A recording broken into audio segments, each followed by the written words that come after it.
आखिर अमेरिकी राष्ट्रपति डोनाल्ड ट्रंप के मन में क्या चल रहा है? वो क्या चाहते हैं? क्या वो वेनेजुला को बर्बाद कर कर ही दम लेंगे? और क्या ये सिर्फ लोकतंत्र की लड़ाई है या फिर तेल, निवेश और सत्ता का खेल है?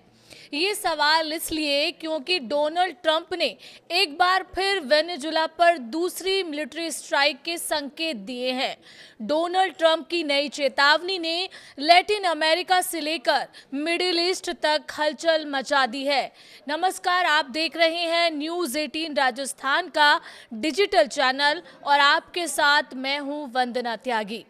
अमेरिकी राष्ट्रपति डोनाल्ड ट्रंप ने वेनेजुला को लेकर बेहद कड़ा रुख अपनाया है और उसे इस वक्त एक मरे हुए देश की संज्ञा दी है। ट्रंप का कहना है कि वेनेजुला की सालों की गलत नीतियों और खराब शासन ने देश को तबाह कर दिया है। अमेरिका के राष्ट्रपति डोनाल्ड ट्रंप ने फिर चेतावनी दी है कि अगर वहां की अंतरिम सरकार अमेरिका की शर्तें नहीं मानती है तो अमेरिका दूसरी बार सैन्य हमला कर सकता है। ट्रंप ने कहा कि अमेरिका फिलहाल हालात पर काबू बनाए हुए है और वेनेजुला को ठीक करने के लिए जरूरी कदम उठा रहा है और अगर जरूरत पड़ी तो दोबारा कार्रवाई करने से पीछे नहीं हटेगा।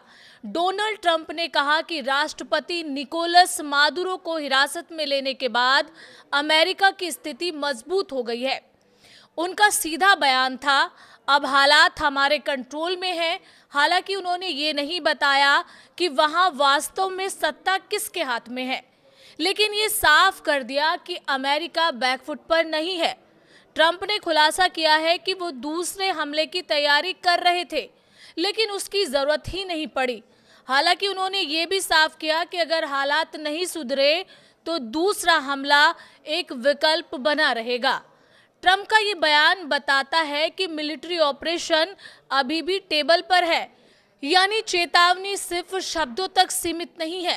ट्रंप ने इस बात का खुलासा भी किया कि ऑपरेशन के दौरान उनका हेलीकॉप्टर क्षतिग्रस्त हुआ था। हालांकि उन्होंने कहा कि सभी अमेरिकी सैनिक सुरक्षित हैं और किसी की भी मौत नहीं हुई। घायल सैनिकों की हालत भी ठीक बताई गई है। ये बयान दिखाता है कि कार्रवाई सिर्फ थ्योरी नहीं, जमीनी स्तर पर ऑपरेशन हुआ था। इस वक्त ट्रंप का विवादित बयान भी चर्चा में है।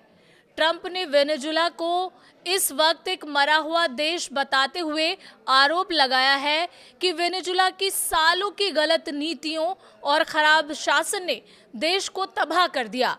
ट्रंप ने यह भी कहा कि वेनेजुला में तेल उत्पादन बेहद कम स्तर पर है और अमेरिका को वहां के तेल और अन्य संसाधनों तक पूरी पहुंच चाहिए। लेकिन सवाल उठता है कि अगर देश मरा हुआ है तो फिर उसमें इतनी दिलचस्पी क्यों है? दरअसल असली वजह तेल और निवेश ही है।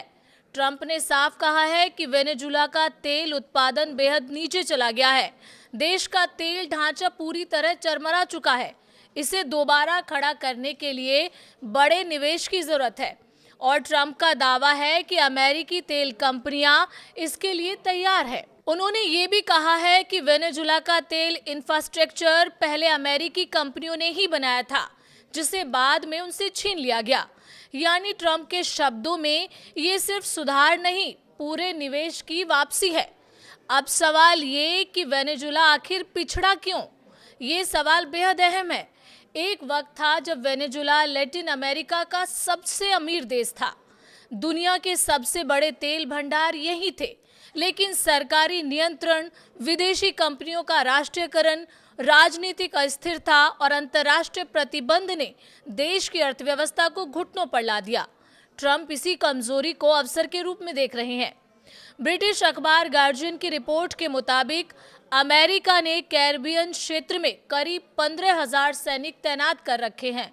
रिपोर्ट में ये भी कहा गया है कि अगर अंतरिम राष्ट्रपति डेल्सी रोड्रिगेज अमेरिका की मांगे नहीं मानती हैं तो दूसरा हस्तक्षेप तय माना जा सकता है।